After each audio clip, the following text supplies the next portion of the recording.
Well, hello today. We're talking about couples retirement today. Hey, what you doing? I'm trying to tell these people about couples retirement. Oh, So nice of you to show up. you're welcome. Want to make your money and your marriage work smarter in retirement? Don't miss this. So this wasn't just about my retirement or my Social Security. It was about household cash and the decision we made together. And my pension and Social Security were a critical part of the math. Dean's age at decision is 64. My age is 71. And we planned it as a unit and not as a separate retirees. Yeah, and we assumed a 23% Social Security cut starting in 2035 to stress test all the math. So our guaranteed income baseline is made before any housing choice was made because we wanted to make sure that we had an idea of how much income we'd have coming in and then tailor our housing choices and our budget to fit within that income. So before we even looked at housing, we nailed down what income was guaranteed, and that was no matter what the markets. My guaranteed income pension from my job with the state is $1,084 a month, and that's approximately $13,000 a year. And that also includes our insurance needs as well.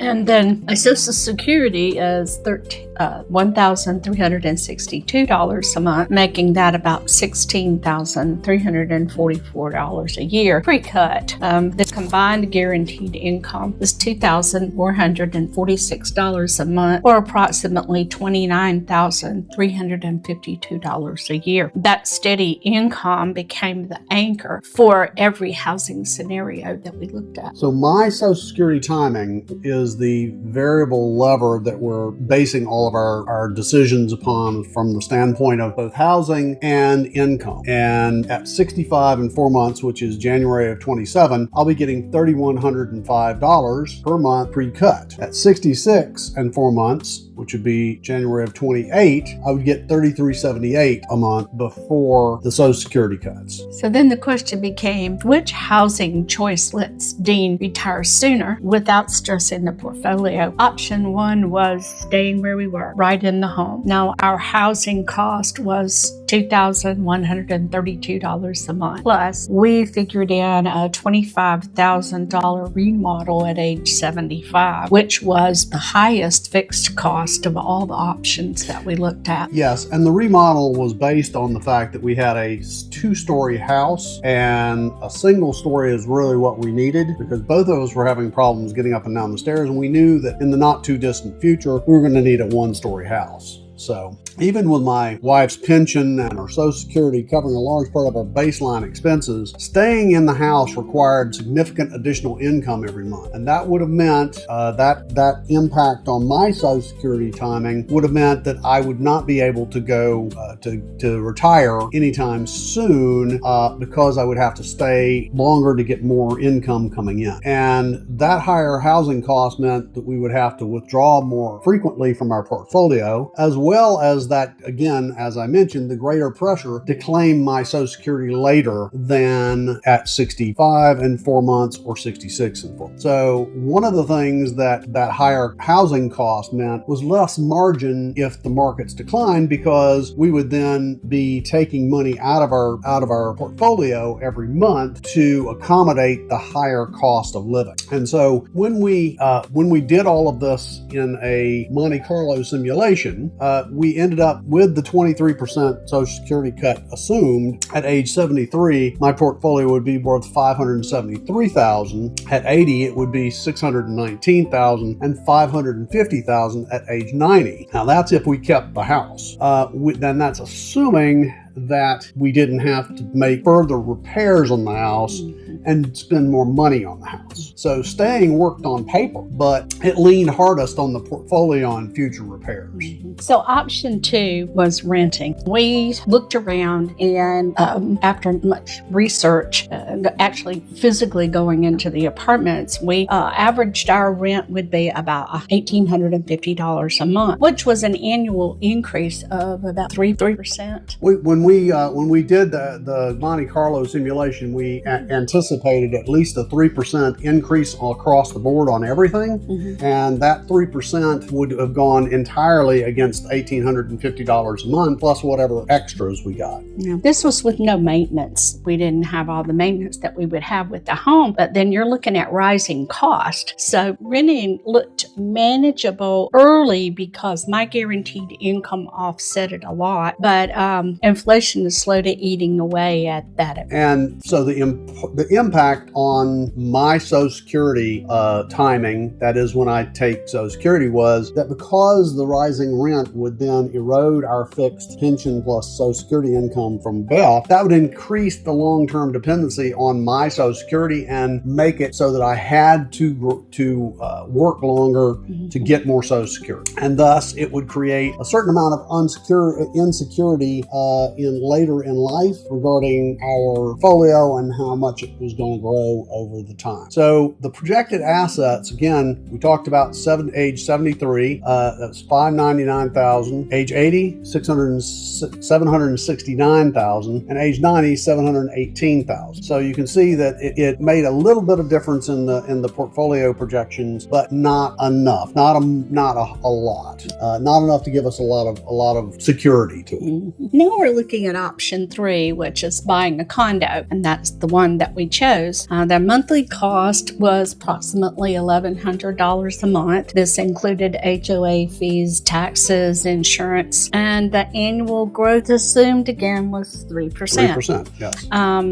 That was with no large remodeling shop, and this is where my income came in, and it really mattered. Yes, and the annual growth assumed, again, when we're talking about either staying in the home or we're talking about the condo, the actual growth of the 3% only applies to the HOA fee in the condo, and in the housing, it didn't apply to the mortgage at all or to the mortgage in the condo. So we won't be, that 3% inflation rate won't apply to our mortgage, but it will apply to the HOA fee. So that's why since you're talking about a much smaller amount of money, that inflation has less effect on the overall numbers. And so when we talk about why the condo has worked best for us from the financial perspective, her pension plus to her Social Security covers a large portion of the fixed living costs. And the condo kept the housing low enough that portfolio withdrawals will be modest or non-existent until I have to get to RMDs, required minimum distributions, at age 73. So this allowed us to start my Social Security earlier,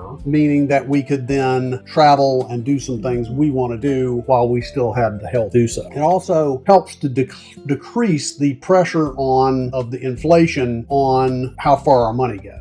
Now, as far as projected assets, at age 73, we should have $626,000 in our portfolio. At age 80, $850,000, and age 90, $959,000 in the portfolio. And you can see by the projected assets that the condo absolutely came out ahead from that perspective. And the condo didn't just lower expenses, it let her guaranteed income do more of the heavy lifting. So to give you some of the big insight, right, we have two incomes and we have one strategy between us. And because my wife already had reliable income, the smartest move wasn't maximizing assets, it was minimizing fixed costs. And by minimizing fixed costs, the biggest cost to us was the cost of housing. And lowering that housing cost stretches her pension and Social Security further. It reduced our dependency on the markets for the portfolio. And finally, what was really important to both of us was giving us control over my Social Security claiming age so that we could then both be retired and enjoy our lives. So here's why retiring at 66 and 4 months still won. Across all the housing options, retiring later added $80,000 to $150,000 to our long-term assets. But the condo amplified the benefit the most. The lower the housing cost plus the higher the Social Security equaled compounding stability for us. Condos were always first rent second, and stay in the house last. Now, one of the things that we did was we created a spreadsheet for you to be able to see these numbers and look at them along with us. And you'll see what our expenses are, you'll see what the costs are, and it'll compare the house, stay in the house versus rent versus condo, and you'll be able to take out our information and put your own in and do that calculation for yourself. And that will help you, and that spreadsheet is in the description below, so you can download it. So if you're planning retirement as a couple, don't isolate the decisions. Ask what income is guaranteed, what expense is fixed, and which housing choice lets guaranteed income do most. The more you can reduce your expenses, the less works for you. And that's what this channel is all about, is that less is the new retire. We want to show you that decreasing your costs help you to increase your income, or at least make your income go further into retirement. So in closing, downsizing didn't shrink our life. It aligned our housing with both incomes, and that's what makes everything work from our perspective. If you have enjoyed this video, please help us out and like, share, and subscribe. Subscribing is free, doesn't cost you a thing, but it helps us out and helps grow the channel. We appreciate you coming and watching. Thank you. We'll see you next time. Bye. Bye.